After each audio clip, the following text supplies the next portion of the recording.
ధనుసు రాశి వారికి ఎలా ఉండబోతుందో ఈ వీడియోలో తెలుసుకుందాం.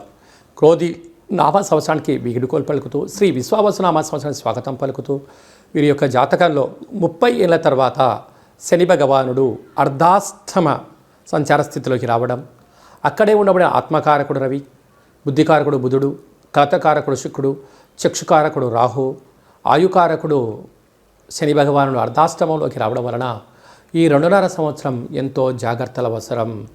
లేకపోతే అనారోగ్యము, నరాల బలహీనత, పెరాలసిస్, బ్రెయిన్ స్ట్రోకు, అనేక రకాలుగా వ్యాధులు మిమ్మల్ని కొట్టిమిట్టాడే పరిస్థితి ఉంటుంది.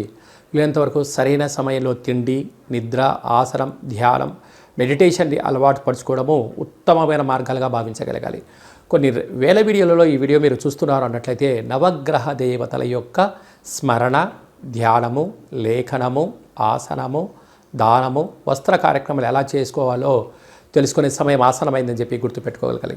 మన వ్యక్తిగత జాతకంలో గ్రహ గమనాల పరిస్థితి ఎలా ఉంది, ఏ రోజు ఏం చేయాలి, ఏ రోజు ఏం చేయకూడదో చిన్న స్వల్పమైన మార్పులు తెలుసుకోగలిగినట్లయితే జీవితకాలం అంతా విపరీతమైన ఐశ్వర్యం, ఆనందం, ఆరోగ్యం ధనుసు రాశి వారి యొక్క సొంతం కాబోతుంది. అలాగనే 6వ స్థానంలో గురువు సంచారం చేయడం వలన రుణ సమస్యలు, రోగ సమస్యలు, అగ్నిభయం, చోరభయం, మానసిక ఆందోళన పరిస్థితి అధికంగా ఉంటుందని చెప్పి గమనించాలి. సప్తమంలో కుజుడు సంచారం చేయడం వలన కుజదోష ప్రభావం వలన మీ జన్మ నక్షత్రమున పూర్ణిమ, అమావాస్య తిథులు ఎందున వీలైనంత వరకు మౌనం, కూష్మాణ దీపం, దిష్టి అవసరం అని చెప్పి గుర్తుపెట్టుకోగలగాలి.